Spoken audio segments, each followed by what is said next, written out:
আজকের এই ভিডিওতে আমরা সূরাতুল ফালাকটি বানান সহকারে উচ্চারণ করে শিখব। যদি এই সূরাটি আপনি এখানে শিখতে পারেন তাহলে আপনি 5 ওয়াক্ত নামাজও সহি শুদ্ধভাবে আদায় করতে পারবেন।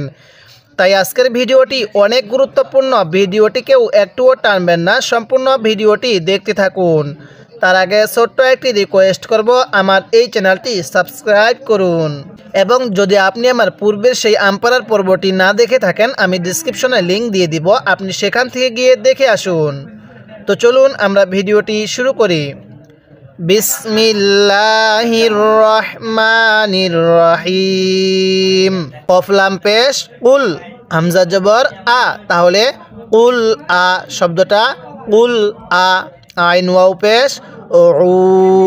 এই আইনটা উচ্চারণের সময় আমরা অনেকেই ভুল করি। এই আইনটাকে আমরা হামজা উচ্চারণ করি। যদি আইনটাকে আমরা হামজা উচ্চারণ করি তাহলে আইনটা সহি শুদ্ধ উচ্চারণ হবে না। তাহলে আইনটা পড়ার সময় আমাদের গলার মধ্যে হালকা চাপ দিয়ে পড়লে আইনটা সহি শুদ্ধ উচ্চারণ হবে। তাহলে কিভাবে পড়তে হবে? উল আউ, দেখুন উল আউ এরকমভাবে পড়ব। হামজায়ের মধ্যে টান দিব না, আইনের মধ্যে এক আলিফ টান দিব। পেশের পরে ওয়াও সাকিন থাকলে এক আলিফ টানতে হয়। পেশের পরে এরকম ওয়াও সাকিন যেখানে দেখবেন আপনারা সেখানে এক আলিফ টান দিবেন। এরপরে জাল পেশ জু, উল আউযু শব্দটা কি? উল আউযু। এরপরে বাজের বি, র বাজব রব, বি রব, বালামজের বিল, বি রব বিল, বি রব বিল। এরপরে ফা জবর ফা, লাম জবর লা, কবজের কি, ফালাকি। ওয়াকফ করলে ফালাক শব্দটা ফালাক, কিন্তু লামের মধ্যে টান দিব না, কফের নিচে এই জেরকে বাদ দিব, লামের মধ্যে টান দিব না। কিভাবে পড়ব? ফালাক এরকমভাবে পড়ব। তাহলে কিভাবে পড়ব? উল আউযু, হ্যাঁ, বিরব্বিল ফালাক। হ্যাঁ, আরেকবার আমার সাথে পড়ুন, এবার আমার সাথে সাথে পড়বেন। বলুন উল আউযু, বলুন আমার সাথে উল আউযু। জালটা নরম করে, জিম পড়বেন না। হ্যাঁ, আরেকবার বলুন উল আউযু বিরব্বিল, কেউ বিরাব্বিল পড়বেন না, ঠিক আছে? বিরব্বিল, বলুন উল আউযু বিরব্বিল ফালাক। হ্যাঁ, আরেকবার আমার সাথে বলুন উল আউযু বিরব্বিল ফালাক। কফটা উচ্চারণের সময় গলার মধ্যে হালকা ধাক্কা দিয়ে পড়বেন, কারণ কফটা হলো কলকলার হরফ। তাহলে কিভাবে পড়ব? উল আউযু বিরব্বিল ফালাক, এরকমভাবে শিখব। এরপরে মিম নুন জের মিং, এই নুন সাকিনটা আমরা অনেকেই পড়তে পারি না। আজকে আমি এই ভিডিওতে আপনাকে এই নুন সাকিনটাও শিখিয়ে দিব। এই নুন সাকিনগুলো কখন আপনি স্পষ্ট করে পড়বেন এবং কখন আপনি গুন্নাহ করে পড়বেন, এই নিয়মটা আমি আপনাকে শিখিয়ে দিব। যদি এই নিয়মটা আপনি এখানে শিখতে পারেন তাহলে পুরো কোরআনুল হাকিমের মধ্যে আপনাকে এই নিয়মটা আপনাকে আর শিখতে হবে না। তাই ভিডিওটি শেষ অবধি ধৈর্য সহকারে দেখতে থাকুন। তাহলে মিম নুন জের মিং, নাকের বাসি দ্বারা গুন্নাহ করব। এই নুন সাকিনের পরে যদি ইকফার 15টি হরফ যে আছে, এই 15টি হরফ থেকে কোনো একটি হরফ যদি এই নুন সাকিনের পরে থাকে তাহলে ওই নুন সাকিনটা আমরা গুন্নাহ করে পড়ব। নিয়মটা কি বললাম? নুন সাকিনের পরে যদি ইকফার 15টি হরফ থেকে কোনো একটি হরফ থাকে তাহলে ওই নুন সাকিনটা আমরা গুন্নাহ করে পড়ব। এই জায়গার মধ্যে নুন সাকিনের পরে শিনটি হলো ইকফার হরফ, এজন্য আমরা নুন সাকিনটা গুন্নাহ করে পড়ব। তাহলে কিভাবে পড়ব? মিম নুন জের মিং, হ্যাঁ, এরকমভাবে পড়ব। এরপরে শিন র জবর সার, রজের রি, সার রি। তাহলে মিং সার রি, কীভাবে শিখব? মিং সার রি। এরপর মিম আলিফ জবর মা, এক আলিফ টান, জবরের পরে খালি আলিফ, এক আলিফ টান দিতে হবে। আমি যেখানে যে জায়গার মধ্যে টান দিতে বলবো আপনি সেখানে টান দিবেন, এছাড়া অন্যখানে টান দিবেন না। যদি অন্যখানে টান দেন তাহলে কিন্তু আপনার পড়াটা সহি শুদ্ধ হবে না। তাহলে কিভাবে পড়ব? মিং শাররি মা, হ্যাঁ, আরেকবার মিং শাররি মা। এরপর খ জবর খ, লাম জবর লা, খলা। অনেকেই আমরা আগে কোরআনুল হাকিম পড়ছিলাম, আমরা খ জবর খা পড়ি। যদি আমরা এখানে খ জবর খা পড়ি তাহলে কিন্তু পড়াটা সহি শুদ্ধ হবে না। তাহলে কিভাবে পড়তে হবে? খ জবর খ, লাম জবর লা, কব জবর ক, খলা ক। শব্দটা কি? খলা ক। এখন যদি ওয়াকফ করি তাহলে খলা ক, শব্দটা খলা ক, এরকমভাবে পড়বেন, তবে টান দিবেন না। আমার সাথে পড়ুন, হ্যাঁ। মিং শাররি মা, বলুন আমার সাথে। মিং, নাকের বাসি দ্বারা গুন্নাহ করবেন, গুন্নাহ করুন। মিং শাররি মা, হ্যাঁ পড়ুন। মিং শাররি মা খলাক, হ্যাঁ আরেকবার। মিং শাররি মা খলাক, এরকমভাবে শিখব। এবার এখান থেকে আমার সাথে পড়ুন, বলুন কুল আউযু, বলুন কুল আউযু বিরাব্বিল ফালাক। এরপরে আমার সাথে পড়ুন মিং শাররি মা খলাক, বলুন মিং শাররি মা। অনেকেই রয়ের মধ্যে টান দিয়ে থাকি, রয়ের মধ্যে টান দিব না। মিং শাররি মা খলাক, এরকমভাবে শিখব। আমি কিন্তু আপনাকে এভাবে পুরো আমপারাটা পর্ব আকারে শিখাবো। এরপরে আমি আপনাকে পবিত্র কোরআনুল হাকিম রিডিং পড়া শিখাবো এবং আমি আপনাকে পূর্বে পুরো নুরানি কায়দাটা পর্ব আকারে শিখিয়েছি। যদি আপনি আমার সেই নুরানি কায়দার পর্বগুলো না দেখে থাকেন, আমি ডেসক্রিপশনে লিঙ্ক দিয়ে দিব, আপনি সেখান থেকে গিয়ে দেখে আসবেন। এবং যদি আপনি আমার পুরো আমপারার পর্বগুলো এবং পবিত্র কোরআনুল হাকিমের পর্বগুলো শিখতে চান তাহলে অবশ্যই আমার এই চ্যানেলটি সাবস্ক্রাইব করবেন। এরপরে ওয়াও জবর ওয়া, ওয়াও জবর ওয়া, মিম নুন জের মিং, নাকের বাসি দ্বারা গুন্নাহ করব। এবার আপনারা বলবেন আমি নুন সাকিনটা কেন গুন্নাহ করছি? হ্যাঁ, নুন সাকিনের পরে শিনটি হলো ইকফার হরফ, আর নুন সাকিনের পরে ইকফার হরফ থাকলে ওই নুন সাকিনটা গুন্নাহ করে পড়তে হয়। তাহলে ওয়া মিং, এরপরে শিন র জবর সার, রজের রি, সার রি। তাহলে ওয়া মিং সার রি, কীভাবে শিখব? ওয়া মিং সার রি। এরপরে গয়ন আলিফ জবর গ, সিনজের সি, গ সি। হ্যাঁ, কেউ গা সি পড়বেন না, ঠিক আছে? গয়ন আলিফ জবর গা পড়বেন না। তাহলে গ সি, কব দুই জের কিন, গ সি কিন। কীভাবে শিখব? গ সি কিন। এই কফের নিচে যে তানভিনটা আছে, এই তানভিনটা আমরা স্পষ্ট করে পড়ব, কারণ তানভিনের পরেও যদি ইজহারের 6টি হরফ থেকে কোনো একটি হরফ থাকে তাহলে ওই তানভিনটাও স্পষ্ট করে পড়তে হয়। এবং নুন সাকিনের পরেও যদি এই ইজহারের 6টি হরফ থেকে কোনো একটি হরফ থাকে ওই নুন সাকিনটাও স্পষ্ট করে পড়তে হয়। তাহলে ওয়া মিং শাররি গাসিকিন। এরপর হামজা জের ই, জাল আলিফ জবর যা, ইদা, ওয়া জবর ওয়া, কব জবর ক, বা জবর বা, ইদা ওয়া ক বা, ইদা ওয়া ক বা। কেউ ওয়া কা বা পড়বেন না, ঠিক আছে? ওয়া কা বা পড়া যাবে না। তাহলে কিভাবে পড়তে হবে? ইদা ওয়া ক বা। এখন ওয়াকফ করলে ইদা ওয়া কব, ইদা ওয়া কব, এরকমভাবে শিখব।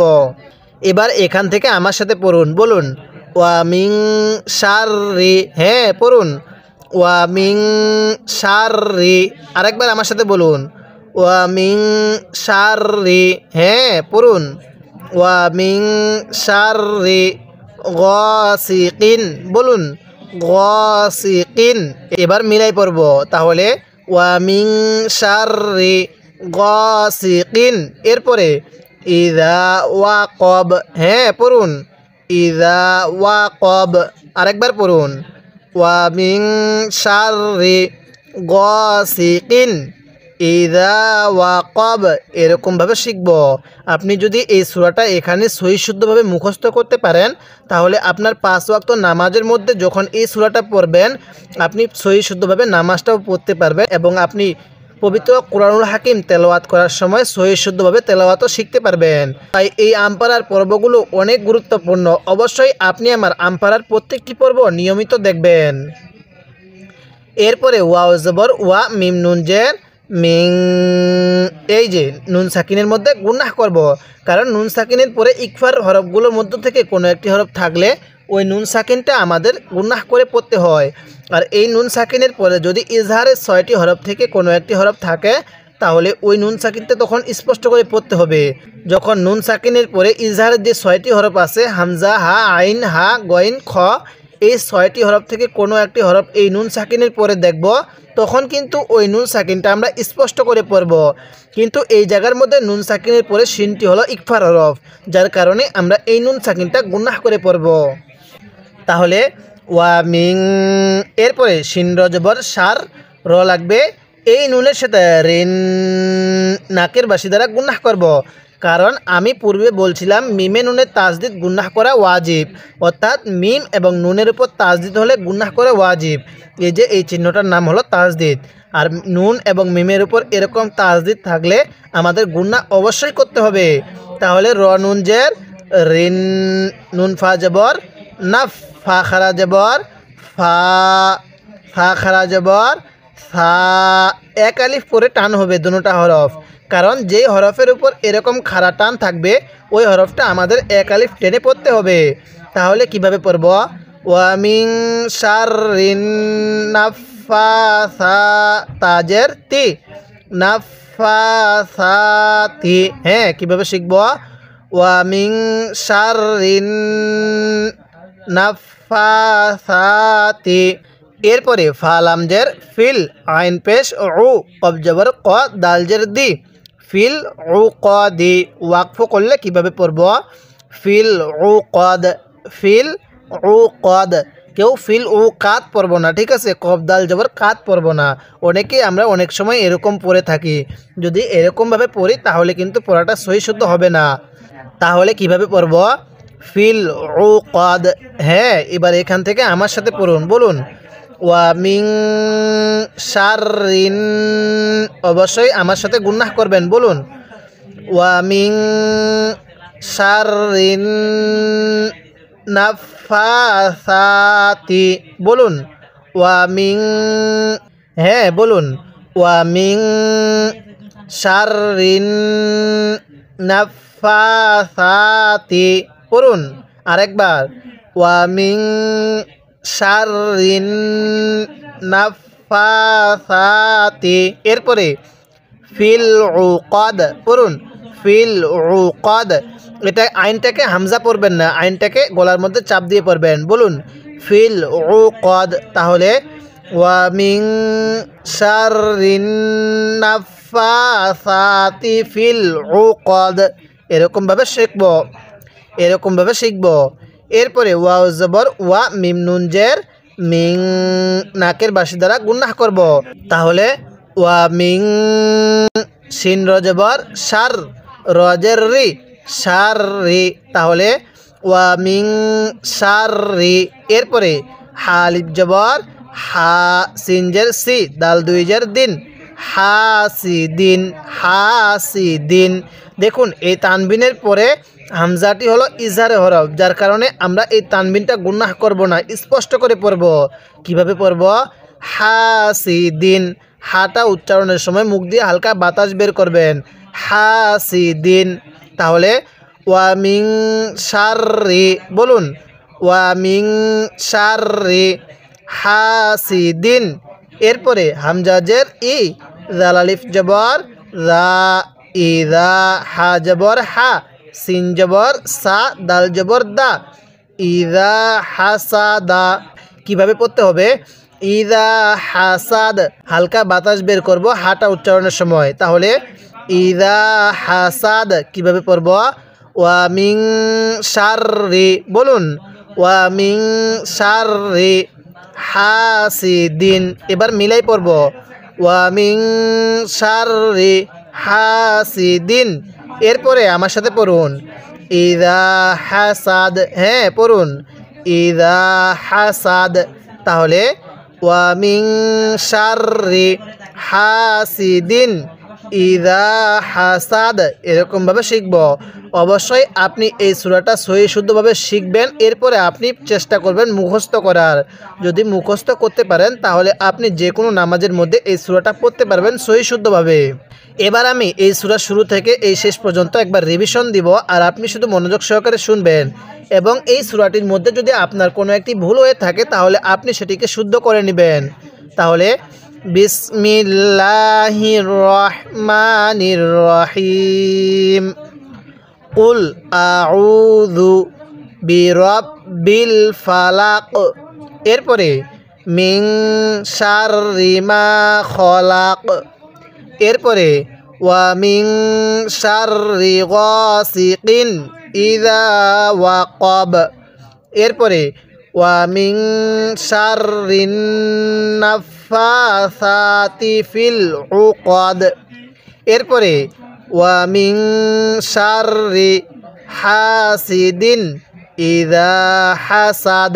এরকমভাবে শিখব। যদি আপনি আমার এই আমপাড়ার প্রত্যেকটি পর্ব ধারাবাহিকতাভাবে নিয়মিত দেখেন তাহলে ইনশাল্লাহ আপনি 5 ওয়াক্ত নামাজের মধ্যে এই ছোট্ট ছোট্ট সূরাগুলো 5 ওয়াক্ত নামাজের মধ্যে আপনি সহি শুদ্ধভাবে পড়তে পারবেন। তাহলে আপনার নামাজটাও সহি হবে এবং আপনার পবিত্র কোরআনুল হাকিম পড়াটাও সহি শুদ্ধ হবে। তাই আমপাড়ার প্রত্যেকটি পর্ব আপনি নিয়মিত দেখবেন।